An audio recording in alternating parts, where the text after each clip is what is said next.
listening to Moonbeam Levels and Amar Patel. Okay, let's take a little break from the mega mix and let's hear from Sam Akpro, who I spoke to a couple of days ago. Peckham raised influences from Sonic Youth to Jay Dilla, Joy Division to Motown, Ian Jury to King Cruel. What I like is he can be grungy and gnarly in 1 minute, but then melancholic and cinematic the next. I'd like to dip into his musical DNA, understand what it's like to build a following in the 2020s, collaborate with people that you fall in with in and around your ends. How do you sustain that long enough to make it a viable career? So we're not just going to talk about the album and making music, it's also about building a career, I suppose, trying to, I guess, reflect his environment and his upbringing in his music. It was a really fruitful, honest conversation. I hope you enjoy. Moonbeam Levels. Thanks for sparing time. I imagine it's pretty hectic for you at the moment. What's been going on in the lead up to the album release? Just doing lots of press stuff, really. Mm-hmm. How are you with the press circuit? I mean, are you having decent conversations? Are people asking the same kind of things? It differs, It's like different every time. Some people it's the same thing. Some people ask better questions. Some of it's been online. Some of it's been in person. The in person is probably better. Mm. Let's start off with local runnings. Like, what does Southeast London mean to you? I just think of my family and stuff like that.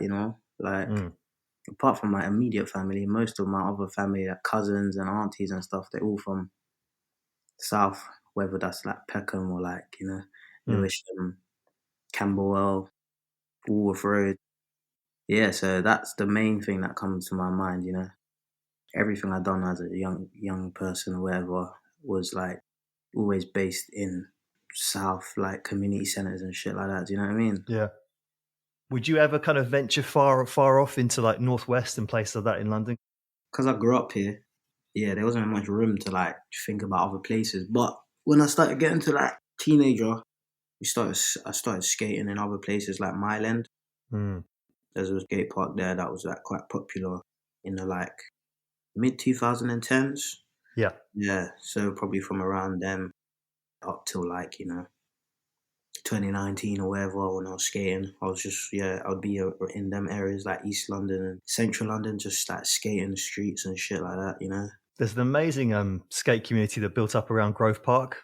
Did you ever No, I never visit that? Yeah, Grove Park. It's so sad. Like there's three buildings I go past all the time that have been derelict for, I don't know, like 10 years, pretty much all the time I've been in Lewisham. One is Grove Park Tavern, a pub that you pass as you get the bus down from Lewisham to Dulwich. And then there's the Ravensbourne Arms, which Sister Midnight tried to acquire about 3-4 years ago, which is just, it got gazumped at the last minute and it's just empty, which is just a complete waste of bricks and mortar. And then the Lewisham Library as well, the old Lewisham Library down the road from there, also beautiful old building, not being used at all, empty, derelict. Yeah, my friend actually lives in there. Well, I'm glad someone's putting it to use. It's a guardianship at the moment.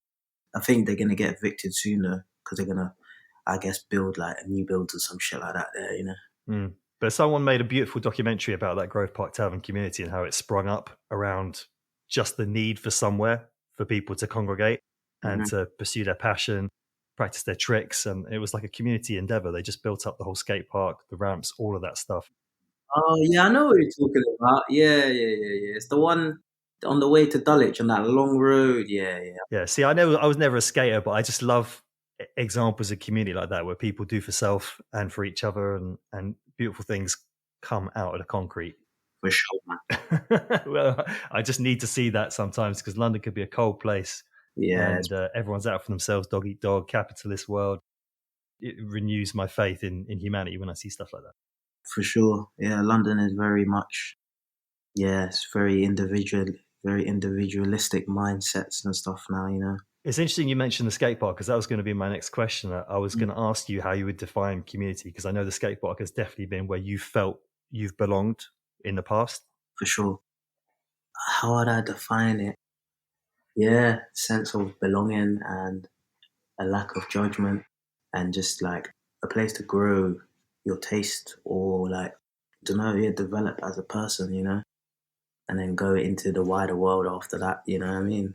Because I'm meditating on that word quite a lot at the moment, because it's become like a very lazy byword for togetherness, that is generally co-opted by businesses and brands. And it's like, what does it really mean? And we have to think about that in greater depth now as Sister Midnight, because we are Lewisham's first community-owned music venue. So it's like, okay, what are you talking about? What does that mean? What does that look like? What are you willing to do for it? What's your effort? I think that's something that probably needs to be mapped out a little bit more, especially if you're going to be building a place for people to come to and you want them to feel as though they belong in there. So it's interesting to get artists' take on it as well, because I know you're out there collaborating, working with different people, and obviously trying to build your own community around your music, right? Your work. Exactly. So yeah, it attaches itself to the music as well. When you listen to music, then you can relate to things in what someone's saying, which is why I say a community is as well. From skating, it's like maybe on the outside it's harder for people to kind of understand what you want to do or what you want to be, but then finding a community, being able to we're all like kind of agree on the same things and interested in the same things. It feels like you've built a really nice community around you, particularly in regards to your music, your work. I mean, who are some of your closest collaborators, and what do they bring out of you? I'm thinking of people like Finn, Cameron Jacobs. Yeah. Shrink. All of that kind of started at, do you know Bellamy Radio? Oh, yeah. Yeah. So I think when I was younger, my friend had a shop in there called Wavy Gums, which was right next to Bellamy Radio. And I just used to go and chill in there a lot. And that's kind of how I met Finn Billingham, because he was working in a radio station. So like, apart from just him, like you just have lots of people coming in there, like people like Piney and stuff like that, just doing their radio sets and whatnot. So kind of just build a rapport with people. And then like also around the corner, you have like Rye Wax, and like you have the Bossy building at the time. This is probably like 2018, 2017 kind of time. And those things just all help to, like, I don't know, just feel like there was stuff, you're in something. Do you know what I mean? Like just having like you say, like places to go, hubs and stuff like that. It's generally like a demoralizing experience now going on Instagram. I try to avoid it, especially when it comes to sharing work. As a writer, it's a joke. It really is. Yeah. But when you hit them ciphers, on Bellamy, it's crazy. Yeah. That's when I start to feel like, okay, there's a purpose here in this thing that we are giving so much of our time and our energy to. Yeah, man. Yeah, so I'd say that was one of the places. And then funnily enough, like just random ways. Like I remember I was on a shoot for like some brand, and then Cameron Jacobs was on the shoot as well. And we just had the same kind of music taste. And then he was like, yeah, I live in Camberwell. I was like, well, I live in Peckham. And then like this was when I first started to make music, so I just like kind of hit him up and was just like, yeah, man, do you want to help me make some music or whatever? And then kind of went from there. And I guess he knew people who was in bands and stuff like that from like East London and whatnot. And then I guess on the side of meeting Finn, like I was showing him my beats when I was at the radio station, and then he's obviously in his band Sunken, and that kind of just like I started going to his house and started making music with him. And then he was like showing me, like they had a gig at a jazz cafe, which was done by Bradley Zero at Rhythm Section. And we'd made a tune together, so I got to perform it with them live, and I'd never been on a stage or anything like that before. So then that opened me up to like all these other people who are like part of that kind of scene as well. You know what I mean? So definitely just like, it's like a tree of like a branch or whatever, like just you meet one person that takes you to another place, you meet another person that takes you to another place, Yeah. That's the main way for me, I think. You describing that period of your life is just bringing me back to like my formative years as a writer, and the first time you're sharing work. And some people are quite fearless, they just got that whole kind of fuck it attitude. They're just going to like throw it out there. Others are like really self-conscious about their work. Like where were you on that spectrum in them early days? Yeah, I think I was more of like a spectator and looking at what everyone was doing and just soaking it up, I'd say I was like, I wasn't necessarily like ready to just share my work with people. I kind of just thought it was a bit of a hobby kind of thing, then eventually, I don't know, I guess like I started making things and really like sharing it on SoundCloud and stuff, and then just had made like an Instagram or whatever, and then just kind of got some good feedback from people, especially from like people like Finn and stuff, who was a bit more ahead of me in terms of like making music and producing and stuff, you know. And it kind of just snowballed from there, really. And then I was just like, all right, well, I'll kind of end this now. Let me just keep making stuff. And then I guess I grew confidence from that, of just knowing that, every time I get better, I can put something on SoundCloud or something, and then, you know, Yeah. people might like it, people might not like it, but it's just exciting to be able to put something out every single month or every week and be like, oh yeah, cool, you know. That encouragement in the form of honest feedback is really invaluable at any age. Like I'm feeling like I need that now. I'm feeling the need to join like a reading group or something, Yeah, or a writing group, because I just feel kind of isolated yeah, as a freelancer, you know, working from home quite a lot. Even though I put myself about different groups, volunteering, mentoring, all that stuff, it's like I need to be in the room with people. I need to yeah, feel that energy. I need to look in someone's eyes. I need them to look in my eyes and know I'm serious about what I'm saying. yeah, for sure, man, for sure. There's definitely a time and a place for me of being by myself and like, you know, just getting into the flow of it. And then eventually, you know, you can't just keep it to yourself. Yeah, it's definitely good to share with other people that you trust and who are going to give you good or bad feedback. Yeah, and just moving forward from there, you know, taking notes and whatnot. Yeah, I'm sure you can relate up to a point. I mean, it's like the writer's pitfall, isn't it? Like we need that time to Yeah, think, to stitch ideas together, to mhm, put words together, to put them yeah, down, to form sentences, to form a piece of work. But at the same time, you can't keep it all to yourself for so long, yeah, because eventually you will just tie yourself up in indecision and uncertainty and self-doubt, right? definitely.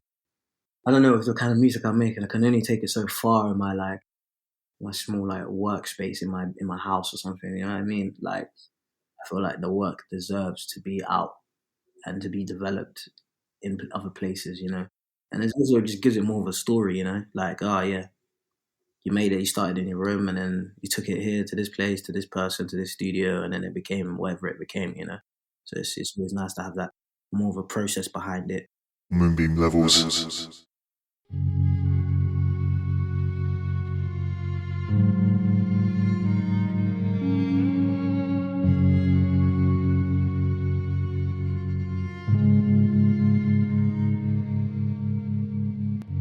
You spoke to yourself.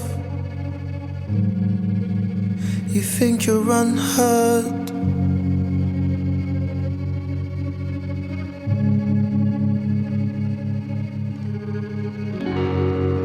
By the sea you could have rowed.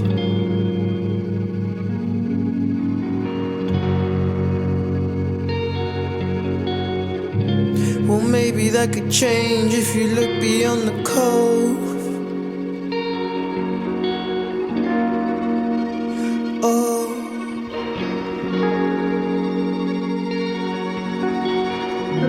a lack of health can make a nigga implode. 2 decades in a year. I've earned some headaches and some fears. Reach for piles of gold.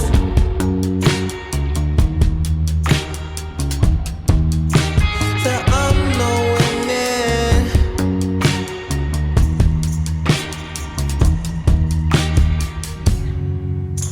Stood by the shore.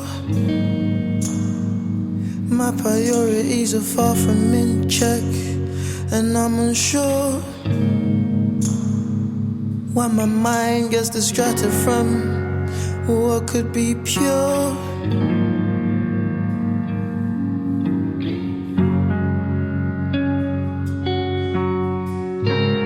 I just seem to walk straight past the door. 2 decades in a year.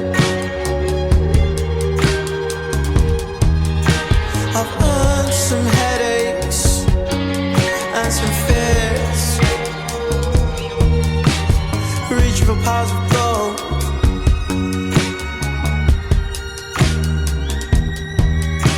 That I'm nowhere near.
Let's talk about the music a bit, I suppose. We should. Mm-hmm. It excites me when I hear someone being, cinematic and melancholic on a tune, like New Blocks or The Coda to Cove, but then you're tearing it up on Death by Entertainment or Leaving Please or Swan, and then there's got that dense wall of sound also on Evenfall, which I love. To me, it's like the perfect meeting point of grunge and shoegaze, that track.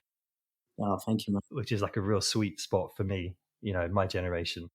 I've heard you describe that versatility, that fluidity in the past as just catching a vibe. Yeah, man. Yeah. To what extent is music about waiting for something to come to you instead of pursuing a particular sound or idea? I think a lot of it is just now what I've realized. Like, I think even for the example of like not waiting for it to come to you, because I think the way the process of the track was more like I was a bit of lost creatively. I was like, I don't know what I'm doing. Everything I was making, I was judging it, overthinking and stuff like that. That was one I was just like, let me just write this, see what happens. And it just kind of became what it became. Didn't necessarily like think, I wasn't the biggest fan of what I'd made at the time, but I listened to the next day and it kind of just had an energy in it. I was like, yeah, this is like, I've been looking for this, It just came to me and then I just, developed it from there, It's good to have maybe an idea and inspirations, but also that can just be scrapped in a matter of seconds once you start writing something, because it's just, it has to be like true to you, So it's a bipolar experience. Do you have a writing practice or process? I have maybe like 2 or 3 different ways that I write music. Like before, maybe like some of the older tracks like Juno and Drift, those kind of just, I wrote all the lyrics out straight away there and then. I didn't know what the sound of the songs was going to be like. I just had this idea of the songwriting. Me and Finn was working on them in his house, and then I just had the lyrics there ready, So it was almost a bit more like being a rapper, like when you just write bars and then like someone's got a beat and you're like, yeah, let me just put this on top of the beat, You find the musical bed. Exactly. So I was like, that was one way of me doing it. Another way is like writing guitar for the whole day and then like eventually putting it onto like a laptop or computer, recording it, seeing what happens with that.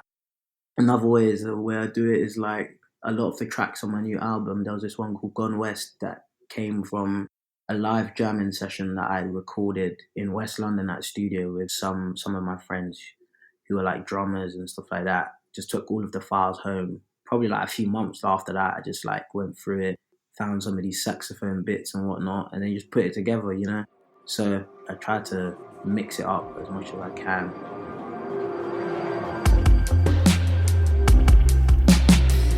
Gone west and I wasn't expecting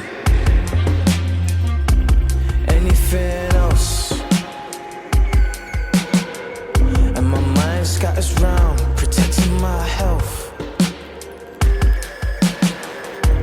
Self-absorbed lately, I only care for myself.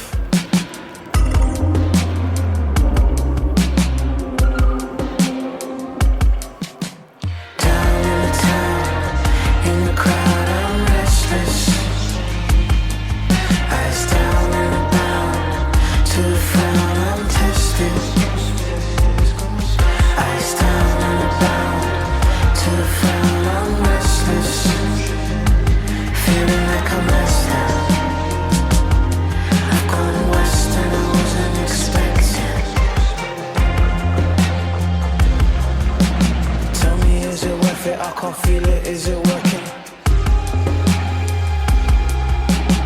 Is it even helping? What's the point in looking? My head's stressed cause I wasn't respecting anyone else. Took some time for my pride to bury itself.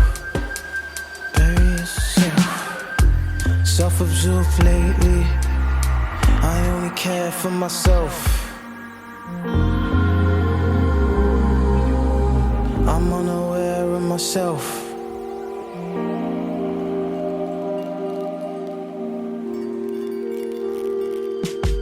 Down in the town, in the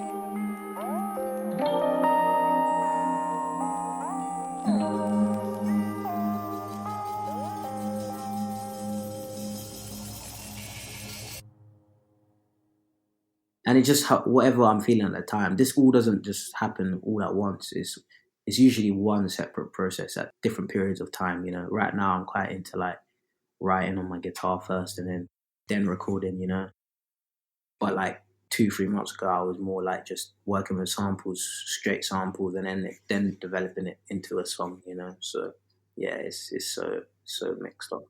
It feels quite intuitive from what I've read in previous interviews. For sure. Your quote unquote process. Yeah, it's just kind of feeling your way around, which I can relate to a lot. Again, as a writer, I don't tend to have a process very much. I'll just I follow my curiosity. And then I'll just try and find a way in, right? And that way in is definitely not the same way in every time. Yeah. It might be through a sound, it might be through music, it might be through film, it might be through, I don't know, a particular style of writing like poetry or whatever, and then suddenly you just feel as though you're able to express what it is you want to express, and the form follows. 100%, 100%. That is definitely the way. That's how you find new things as well, you know, things that you didn't know you wanted. When and where do you get your best ideas, would you say? Tend to get your best ideas?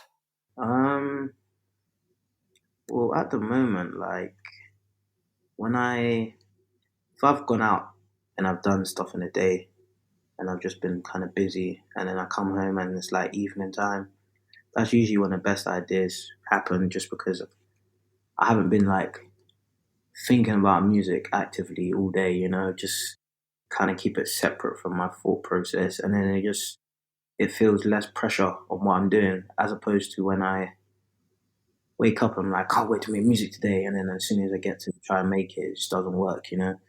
So I think when I'm just kind of living my life in a more general way, as opposed to I'm a musician every single day, that's when it happens. Yeah, evening times into the late night is the nicest time.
The day itself, head spins, the head pains, these aches have been gone. On the stage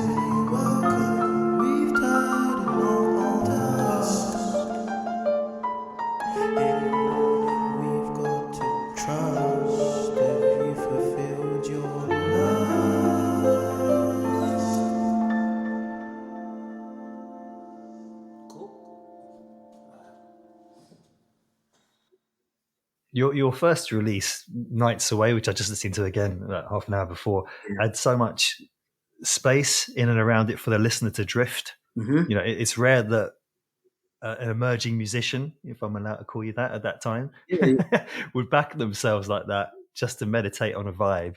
You know what I mean? Yeah. There's so much pressure these days to get to the hook. Yeah. It reminded me a lot of some of the sparser work of Arcane. Have you ever listened to much of music? Yeah, man. I spoke to one of them on Instagram a little bit. Just, man, I was really inspired by work and whatnot. Oh, amazing. Yeah, I saw Rudy and I think it was his sister on stage. They did a gig. They did like a comeback gig. Everyone was like, what the hell? These guys are making music again. So that was the Jazz Cafe. I think it was the end of last year, towards the end of last year. It was really good. Really good. They're so cool because I used to read their articles and it just seemed like for them being black and the music they were making, it just was ahead of its time in terms of how do you market that, which was crazy. Yeah, man. Here in my airstream, things are always what they seem.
that space in the music? Because that's something that you pursued from early doors. Was that just how the music came out of you when you had the idea and you followed that idea?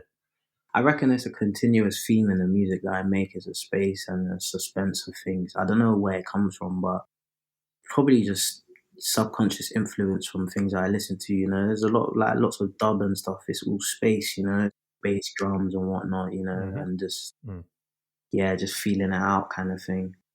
It's only up until recent, like when I started making those other EPs where that, you know, you have hooks or choruses and things like that, and that felt natural as well. Do you know what I mean? But then I started to realize I got a bit too much into that stuff, like when things become too predictable, you know. So yeah, I'm trying to lean away from that a bit now. I've definitely got a persuasion towards that. I don't know whether it's a preference, but yeah, a lot of the stuff I listen to, whether it's sort of disco dubs from the late 70s, early 80s, or whether it is dub, or whether it's house tracks or whatever it is, I just I need the space to kind of find myself in the music. Yeah. But then again, I love like 2-3 minute punk bullets, you know what I mean? Where it's relentless and merciless. Yeah. Just trying to find like a good mix of all of those things, do you know what I mean? Which I think makes a good song. Yeah, and finding the audience that will allow you the freedom to be able to take it to those extremes, I think is A, hard to do, but B, so rewarding when it happens. And they tend to be the artists that I most admire, the ones that are able to earn the right to stretch the listener. Yeah. It's you have to have a lot of confidence and patience, you know. Depends on what you're doing it for, but yeah, like just to know that maybe eventually the right people who want to hear what you're doing will hear it, you know what I mean? Yeah, and I think it's counterintuitive. I think a lot of people assume now, because we're in the post-Spotify age, the playlist age, where everybody's listening to umpteen different genres together and there's no genre and all of this stuff. Actually, yeah, I think it's still as hard, if not a little bit harder, to get the listener to stop and actually understand why you're making them decisions, those choices. Yeah, for sure. So I guess the only way you can really make that transition and help to bridge is live. I think live is where it starts to make sense for me anyway, as a listener, as a music fan. Understand why the artist is doing what they're doing and they're taking them chances. Definitely, man. Definitely. I think there's only so much you can try to get something on the Spotify or whatever. And then when you see it live, you just understand it, you know. You see the intention of the person because you can see them actually, you know, how it makes them feel. Yeah, those leaps don't really feel so much like leaps when they're happening in the moment right in front of you. Mm-hmm. You know what I mean? Exactly. I need their moments in gigs for sure. Just where we're together and we're having it's happening right in the moment in front of you. It's happening to us. Yeah, man. I know the answer to this could change at any moment, like the wind. But if you had to pick out a lyric or two that reflects where you're at the moment in life, what would it be? Might be something from the new album that's coming up, or an old favourite that still applies. There's a song called Gone West on the album. All of the lyrics on that song kind of reflects where I'm at. One of the lyrics is, self-absorbed lately, I only care for myself. I've gone west and I wasn't expecting. I'm unaware of myself. It's just like sometimes being a bit too selfish and self-absorbed that you forget what's going on around you.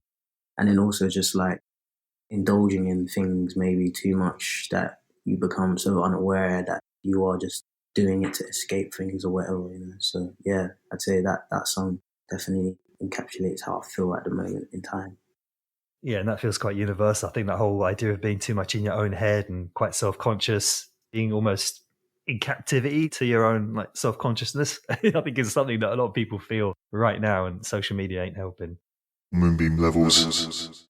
But it's interesting we're talking about lyricists. My eyes popped out when you mentioned, I think it was I don't know whether it was an interview or whether I listened to it rather than read it, but you were talking about Ian Dury. Oh, yeah. Yeah? Tell me about Ian Dury. Tell me what you like about Ian Dury, because he's a ledge and we don't hear enough about him. It's pretty simple. I just kind of like the way everything he says. It's got a lot of like, I don't know, it's not something I'm very good at. It's like, I don't know, putting humour into what he's saying and stuff like that. And just the way he rhymes words together and shit like that, you know. And I think I just like him as a person. He seemed like a pretty cool person with all his like, I don't know, I guess things that would make it harder for him to like make it in music, or being a person like, you know, having polio and for not being able to walk and shit like that. It's a lot of adversities, you know? It's only a small lyric, but it's one that really grabbed me from the first time I heard it. It's part of it's a line in Spasticus Autisticus. Yeah. Where he says, I dribble when I nibble and I quibble when I scribble. Yeah. I was like, my gosh, run that back. Yeah. It's like, yeah, it's just like things like that. Like, I don't know, it's just being very real, but it's like lighthearted. And so it helps you to understand it more of how he feels, you know? Super witty writer. Yeah, man.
I'm spasticus, artisticus. I'm spasticus, I'm spasticus, I'm spasticus, artisticus. I'm spasticus, I'm spasticus, I'm spasticus, artisticus. So place your hard-earned peanuts in my tin and thank the Creator you're not in the state I'm in.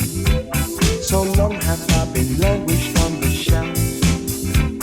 I must give all proceedings to myself.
Guys like that, I would love books of lyrics. I think there's no higher compliment you could play to a songwriter, right? If you requested a book of lyrics. Yeah, man. He's an amazing lyricist. I need to tap back into that, to be fair. I haven't listened to him in a while, but yeah. Yeah, I think there's like an eternal font there of inspiration, no doubt. Definitely. But then on the other side of the spectrum, if it is a spectrum or another part of the sphere, you were talking about your love of Alchemist, right? I'm like, okay. Yeah. These kind of juxtapositions in interviews, I was like, okay, this is my guy. I need to talk to him. Got to talk to Sam about music because you're popping off in so many different directions. Yeah, man. The Alchemist is like, I don't know. There's something about the way he makes his music, especially in the last, like, I guess, like 10 years. Just the sound of it. It's like it's a beat, but it's not. It's very like. It feels so abstract, and when you hear the things he's sampling and stuff, they don't feel like samples. It feels like it was him played the stuff, and like, I don't know, the way his drumming is, the drums are sounding, and like it's all so simple. It's very minimalistic. Everything has a lot of intent behind it. You know, there's nothing's there just to take up space. It's all there for a reason.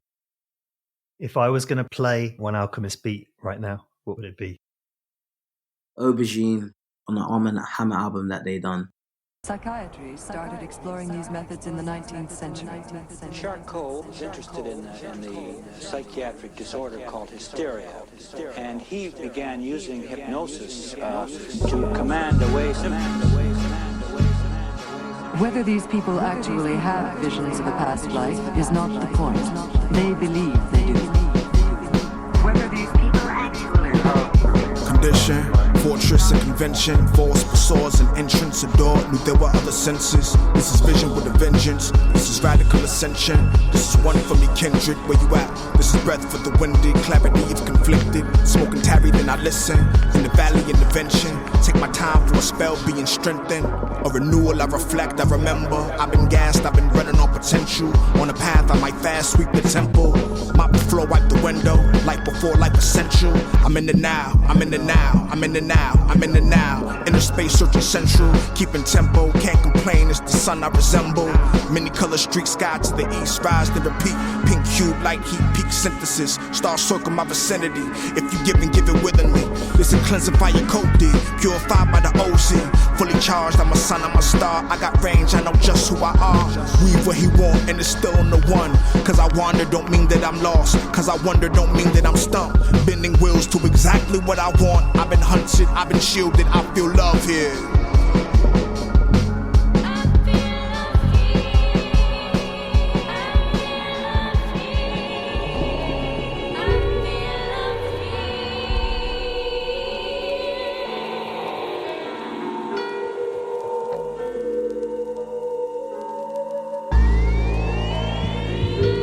With the truthfulness which impressed you, with the idea almost that he himself just returned from the journey which existed only. I send brothers to the store, I keep son in the cupboard. I'm stubborn, I am my mother's love, measured in eye droppers, burn rubber from the coppers. The eye doctor left shock. My third eye don't believe me, just watch my chakras.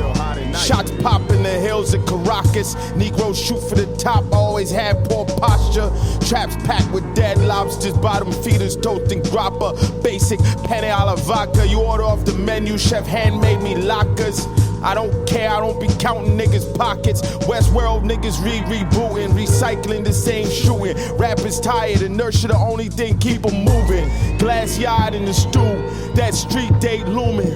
Toast coriander and cumin. Crush fragrance, slow circular movements in the garden nation. She let me aid it, I'm only human.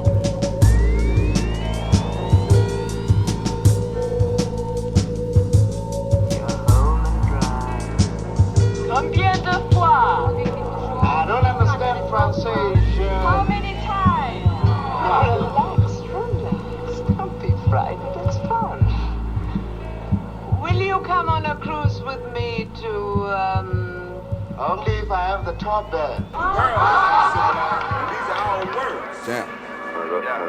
James Brown. Yo. Cocaine. Okay, there we go. Yeah. Hey man, don't never fuck with a nigga that don't get girls. The nigga always gonna be jealous of you. I swear to God, on my mama. Yeah, ain't nobody ever gave me shit. I had to take this shit, go get your paper, bitch. Rabbit potty training every morning, ho, I'm cooking dope and cleaning baby shit. Sachi roll draping like a nigga got a cape, but I can never save a bitch. Fucking ball player, baby mamas hit me when your niggas play the Lakers, bitch. We don't do no posting, no name tagging. California blow, she got a cane habit. I don't want the pussy if the gang had it. Was a hoe before she got the same habit. Hold on, do no posting, no name tagging. Dope and cocaine and got my name bracking. I don't sell a whip, but let the gang have it. Got a pocket full of dead slave masters. Get that white and I beat it up like a mic. Jump a broke man, a nigga can't be like Mike. Shed a dick man, a bitch gotta sacrifice. Diamonds in my shit look like some flashing lights. Presidential, I flooded that bitch with ice. Cougar pussy, I fuck a rich nigga white. Doja Cat let me be from the bike. Porsche engine, that bitch in the bike. Louis luggage that sit in the front trunk. Uncle through 4G, y'all don't want Dodge truck. Throw VL out the window, I'm mobbed up. Hit that pirate till that bitch locked up. Then I play my shit porcelain rocked up. RIP Robbie Davis, we chopped up. Screw a bitch in the drop with the top up. Top up. Yeah, ain't nobody ever gave me shit. I had to take this shit, go get your paper, bitch. Flew a whole like 20 hours just to have a threesome with my new Australia bitch. Sachi roll draping like a nigga got a cape, but I can never save a bitch. Every day I get an internet thread, boy these niggas soft as baby shit. Get them 36s to my side piece, 40 millimeter on the timepiece. Take a whole brunch and get mimosa drunk. She give me stoppy toppy on my side seat. Keep them junkie bitches from around me. Feel like Usher Ho cause you remind me of a bitch I used to fuck when I was broke, but now my 750 got my side seats. Get that white and I beat it up like a mic. Jump a broke man, a nigga can't be like Mike. Shed his dick man, a bitch gotta sacrifice. Diamonds in my shit look like some flashing lights. Presidential, I flooded that bitch with ice. Cougar pussy, I fuck a rich nigga white. Doja Cat let me be from the bike. I'll be right back. Yeah, ain't nobody ever gave me shit. I had to take this shit, go get your paper, bitch. Rabbit potty training every morning, ho, I'm cooking dope and cleaning baby shit. Sachi roll draping like a nigga got a cape, but I can never save a bitch. Critics tryna judge a nigga music, tell the pussy nigga suck a baby dick. Yeah, nigga, yeah.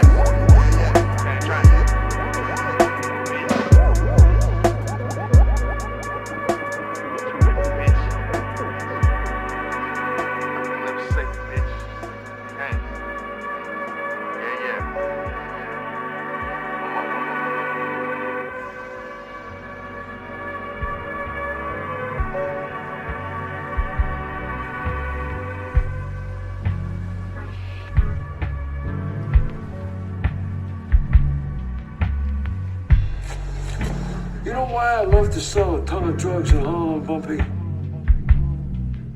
It's not cause of the money. Why? Because every miserable street junkie,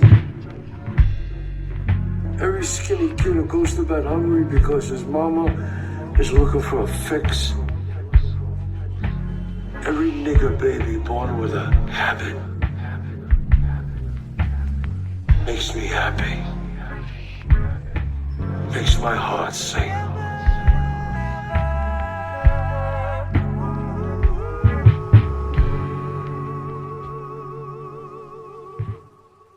Moonbeam Levels. Another name that popped in my head while I was listening to some of the recent releases was Dean Blood. Yeah. When did you first encounter Dean's music? What periods or what releases are constant companions for you? This was when just before I properly started making music, and I was like, I need to find some inspiration. I was watching I was on YouTube, and he was in that. There was like a Black Lives Matter boiler room like episode where it was him, Dark as Hell. Oh, is that the one where he goes off? Yeah. Yeah. Wow. I found him through that. I was like, who's this guy? He was like, my name is Dean Blunt or Glenn Danzig. I was like, this guy's funny. I guess him getting up and leaving the room probably made me more interested in him than as opposed to if he was, sat there agreeing with what everyone was saying. Yeah, he really had something to say that afternoon. He was spitting venom. It was quite an interview. I felt sorry for Errol who was steering the conversation. He was like, oh my God. Yeah, so I just kind of found it through that. And then I just kind of went down a rabbit hole of I think it was just a lot of the stuff he had on YouTube. Then I listened to Black Metal, the first one.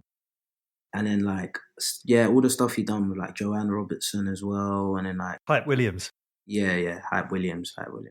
And then, so I think all of it, I resonated with all of it. But I guess it was a lot more of the guitar-y stuff in it because I didn't know of any other black guys who were doing that kind of stuff in that way as well, He's got a certain elusiveness about him, hasn't he? He's managed to maintain such a low profile, doesn't really do that much press at all. Yeah, man. Unless he wants to blow up in a boiler room. And I was like, yeah, this is really interesting how somebody's managed to travel so far and go so deep in music. Like, how do you do that? How do you do that? Is it just purely about the quality of the music? I mean, I'm just interested in how ideas catch on generally in and out of music. He's got something.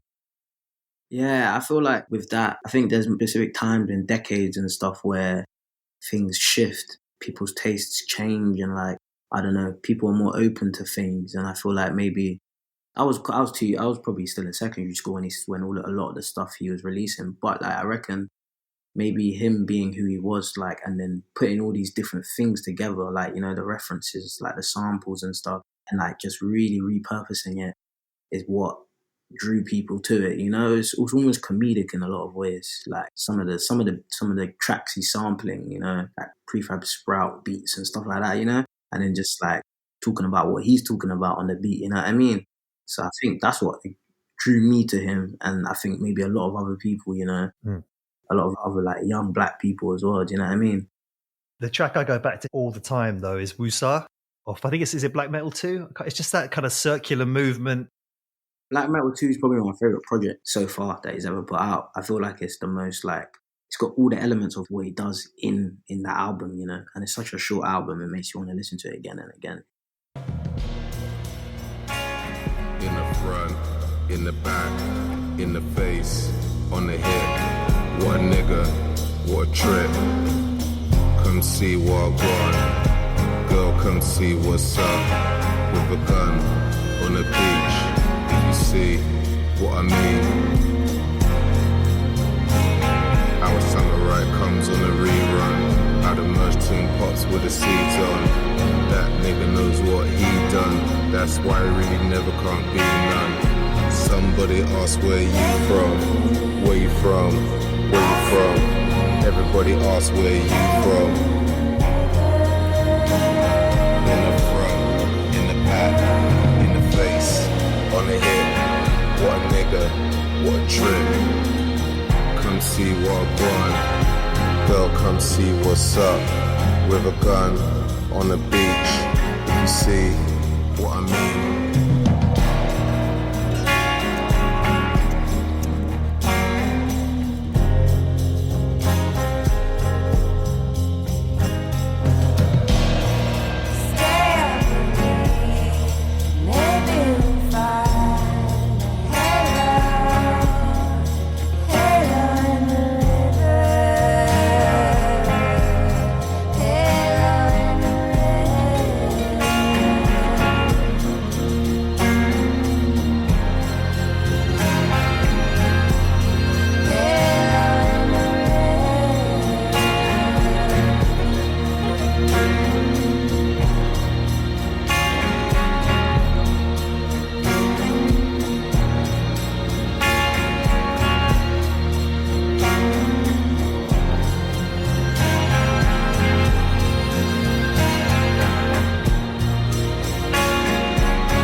When chatting to Jams Supernova, you mentioned that there's no point in keeping music on your hard drive, right?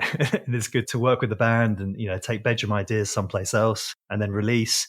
Yeah. When do you know it's time to let go of something? When I start to try to make it even better, I start to ruin it. Basically, like I've had tracks where I've worked on it for like a year and just, you know, it's gone through so many different things, and then eventually I just strip it back to where it originally was. All right, cool.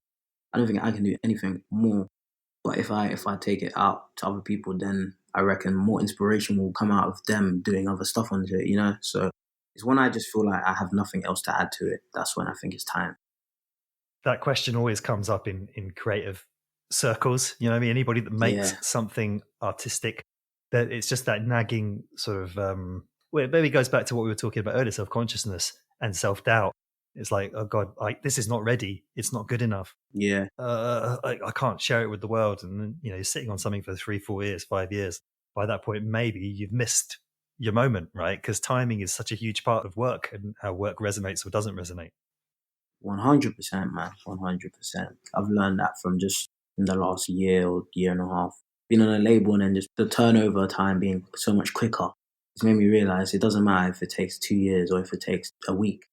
Like, yeah, you got to do it. It's better to do it fast because then you can learn from your mistakes after. Was being on a label always part of your future? Or did you ever think of like self-releasing and just doing it proper DIY all the way? Yeah, I think like I probably would have carried on just self-releasing. Like I was doing small little like distribution things, through like, those distribution services with the help of my manager. And that was working for a while, But I guess like I like to make good videos and stuff like that, so you kind of just need, you don't need anything, you can always find a way, but it definitely helped to just, expand the world I was trying to create or that I'm trying to create. A bit of feedback, yes, it is. I'm feeling it. I'm in it. I think I love the videos. The videos are so good. They're quite witty and surrealist at the same time. Like Disposition is one of my favorites. Like where all the arms are going after you, the hands are going after you. I love that. There's some of that kind of comedy aspect to it in that way, which I kind of like because I don't know how to do that in my music, so it's good. And it's really savvy. I feel like it's beyond a necessity right now to have a visual, like to have a visual identity to your music. Yeah. It doesn't mean obviously you're listening to the music while you're watching the video, but I just feel like, if I were a film, what would I look like, right? Yeah. That kind of provocation is really helpful, I think, to an artist now. Doesn't mean you have to spend hundreds of thousands of pounds on a vid. You can knock it out with a phone, right? In an afternoon in your hood. Literally. Yeah, it just adds another layer for people to unwrap,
So the next gig is on the 24th of April, right, at Moth Club?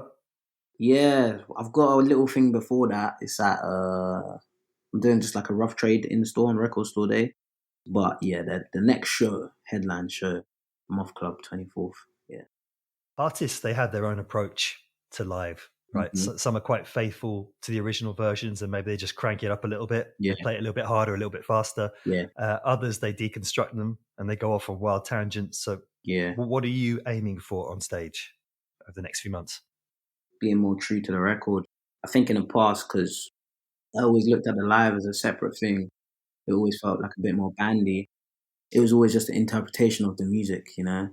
I think now, because the music is so pronounced and it's so much like it's very well rounded and whatnot, I think it's just staying true to the sounds and the way it feels when you listen to it on a record. Just trying to invoke that in a live setting. So maybe pulling back a bit on the loudness to give it more emotion, you know, because I think maybe sometimes the louder you play, the less you're actually, you know, feeling it. You're just playing really loud because it sounds good, you know, and being quieter is better. So yeah, just trying to do that and just really give people like an emotional experience, something that you don't want to leave the room when you hear it, you know, because you feel like you're gonna miss something, you know. So just giving that cohesiveness, you know, that you get from like listening to an album, just trying to put that into a live, playing an album live, basically, you know. Yeah. I would love to come and see you live because I'm so into the sound and the freedom you have in your music, and thank you, you know, just watching the session the other day from years ago. It was during lockdown, morning after, just had me in a spin. I was like, do you remember doing that session? Yeah, I do remember that, man. It's a long time. It feels like a long time ago now, isn't it? But just the layering of the guitars. So you had Chucho was there, and is it Cameron was the other guitarist? Cameron was our guitarist. I was playing guitar as well, and then Luke. Yeah, you had 3 guitars going off and just like beautifully interplaying with one another. It was like, I just don't see that very often. Yeah, you know, it reminded me a lot of Durutti Column, you know, in terms of that flight that you put into the instrument and the space between the notes again, and you could take a little ride on any one of them guitars, you know. So hopefully I'll get a chance to taste a little bit of that in some of the quiet moments of the gig. Who knows? Sure, man, sure. Moonbeam Levels. I wanted to ask you, it's a little bit of a fun assignment. If you were in charge of curating a night at Sister Midnight, right, where the acts, they need to have a low to no profile, they're just in the very early stages of their career, they've got very few releases out in the world, who would they be? What bill would you put together, like from Lewisham or Southeast? There's this guy called Zuko versus the World, and he's like, kind of like, he's a rapper, but he also does like more alternative kind of music as well. I've just I knew him just from like going to Peckham a lot and stuff like that. Skin tone, same color Pepsi. Of course, I mean, all left me. And the same things they first met me. I can't put your phone when it gets techie. Look for my imaginary, so my fucking mate. Look for love in every fucking party. Every time that fella went away, I stayed in the very same place.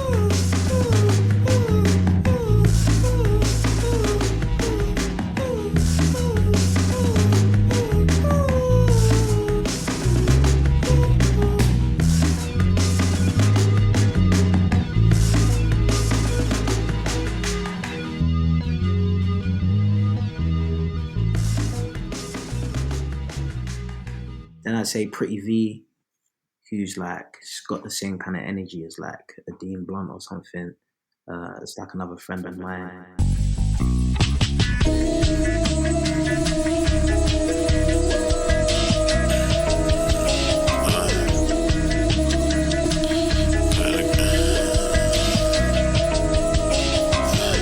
Drew got caught in the grip, and the rain taking caution to slip.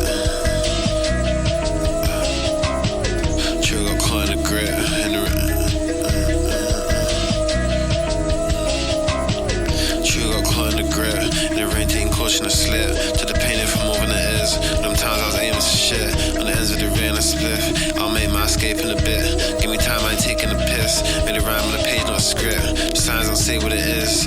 Flying, they say it's a myth. Dying, I stay on this mish. You lying, ain't taking a risk. Reality is what it isn't. Got the mic and I'm taking a mitt. Flying.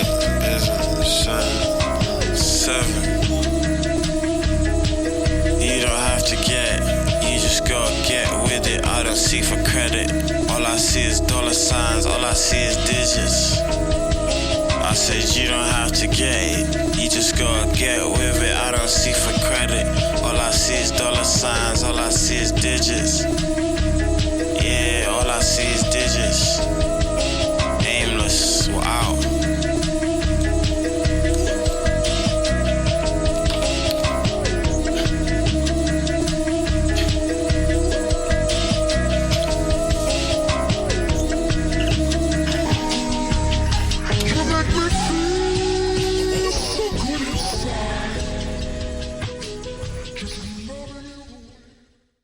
My friend Theo, she's like, she lives in South London. She's got a few releases out. I've known her for years, but she's like in her own like world of electronic, like using her voice like in a crazy way as well, you know.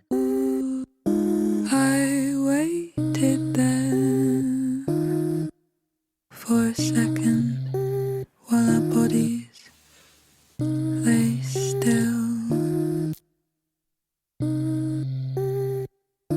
I knew I'd been close for a while until I saw God in your eyes, in the valley between thighs, open and filled, couldn't be sure. In the second when divine eyes flashed behind yours, I saw God in the lines in your palm when we breathed, and I felt you clear as day, hyper real. I felt God in your touch, understood echoes through me, how it lingered, how it felt, how it feels.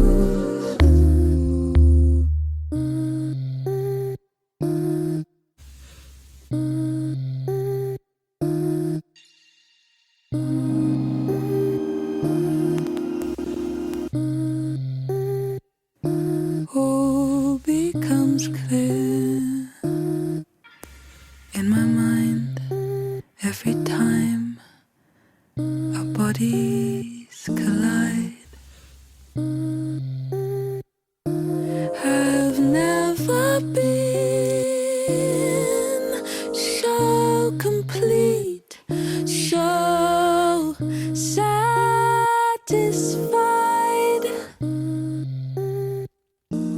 I drank God from the air, from your mouth, from the light, picking up golden hairs on your back.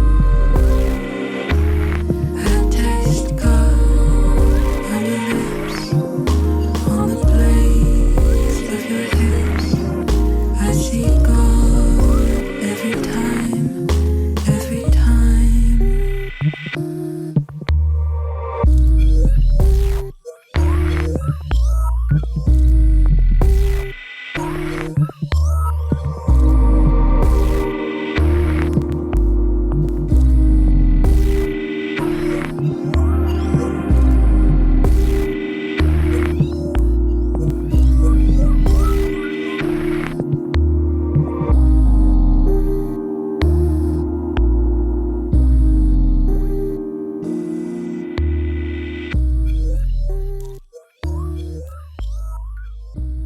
That's a decent bill in and of itself. That's going in many different directions. Is Thea the vocalist on the album? Yeah, Theo's the vocalist on the album. Okay. And then maybe this band called Mitsubishi Suicide, who are really cool as well. They're like, I don't know, just in their own world as well. Do you know what I mean? Just kind of got to listen to it to understand what I'm saying. But yeah, man. You will never meet me. You will never hug me. You'll never hold my hand. And I'll never be with you.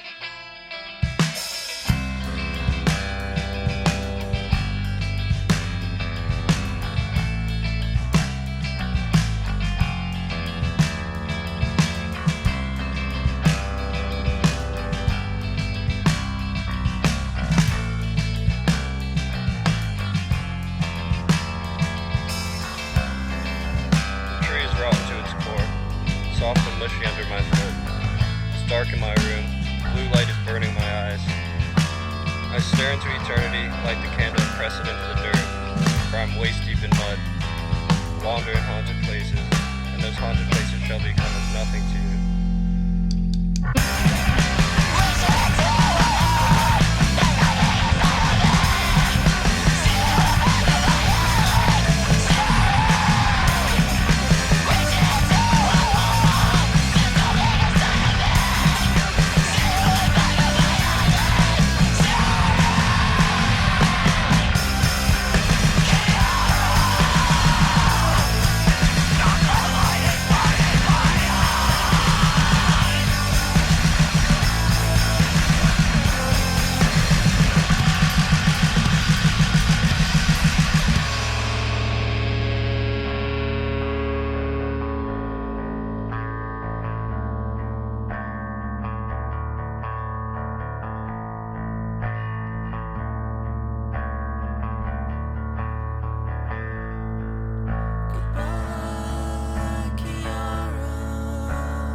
I love you.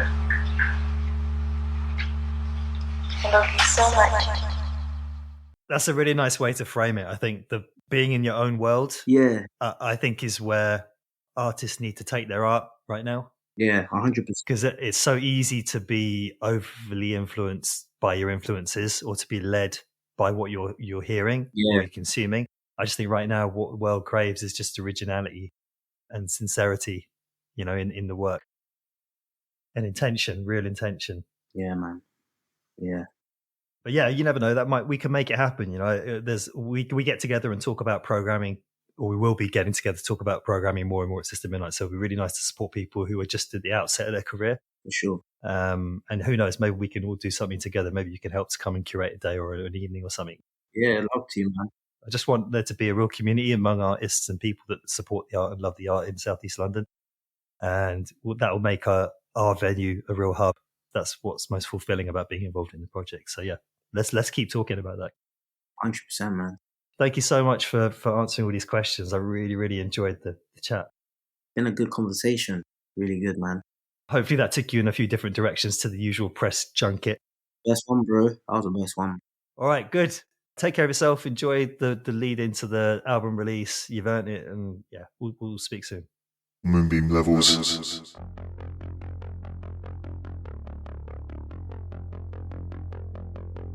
My thanks to Sam Akpro for the conversation. The album is called Evenfall and it's coming out at the end of March. And then Sam's doing some gigs. I think he's playing at the Moth Club in April, possibly April 24th in London. Keep an eye on the Substack and a couple of other platforms at Amar Patel, AMAROFPATEL. We'll check you very soon.